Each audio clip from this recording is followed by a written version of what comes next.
Hi viewers, welcome to our channel. Hyderabad నగరంలోని ప్రముఖ iconic film స్టూడియోలకు Hyderabad నగరపాలక సంస్థ జిహెచ్ఎంసి నోటీసులు జారీ చేసింది. అక్కినేని నాగార్జునకు చెందిన అన్నపూర్ణ స్టూడియో ఇంకా రామానాయుడు స్టూడియోలకు జిహెచ్ఎంసి తాజాగా నోటీసులైతే జారీ చేసింది. ఈ రెండు స్టూడియోలు ట్రేడ్ లైసెన్స్ ఫీజు తక్కువగా చెల్లిస్తున్నట్లు తేలటంతో రంగంలోకి దిగిన జిహెచ్ఎంసి ఈ రెండు స్టూడియోలకు నోటీసులు జారీ చేసింది.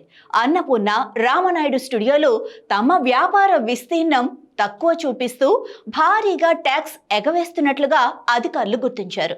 టాలీవుడ్ ను హైదరాబాద్ కు తెచ్చిన ఈ రెండు స్టూడియోలకు మంచి చరిత్ర ఉంది. 1975లో అన్నపూర్ణ స్టూడియో ఏర్పాటు కాగా సురేష్ ప్రొడక్షన్స్ రామానాయుడు స్టూడియోస్ ను విస్తరించింది. ఈ రెండు కూడా ఫిల్మ్ స్కూల్స్ నడుపుతూ కొత్త తరాన్ని తయారు చేస్తున్నాయి.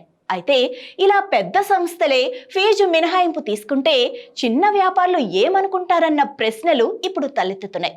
అన్నపూర్ణ స్టూడియో 11.52 లక్షలు ఫీజు చెల్లించాల్సి ఉండగా కేవలం 49,000 మాత్రమే చెల్లిస్తున్నట్లు తేలింది. అలాగే 1.92 లక్షలు చెల్లించాల్సిన రామానాయుడు స్టూడియోస్ కేవలం 1900 మాత్రమే చెల్లిస్తున్నట్లు జిహెచ్ఎంసి సర్కిల్ 18 అధికారులు గుర్తించారు. ఈ క్రమంలో పూర్తి స్థాయిలో ట్రేడ్ లైసెన్స్ ఫీజు చెల్లించాలంటూ అన్నపూర్ణ, రామానాయుడు స్టూడియోలకు బల్దియా అధికారులు నోటీసులైతే జారీ చేశారు.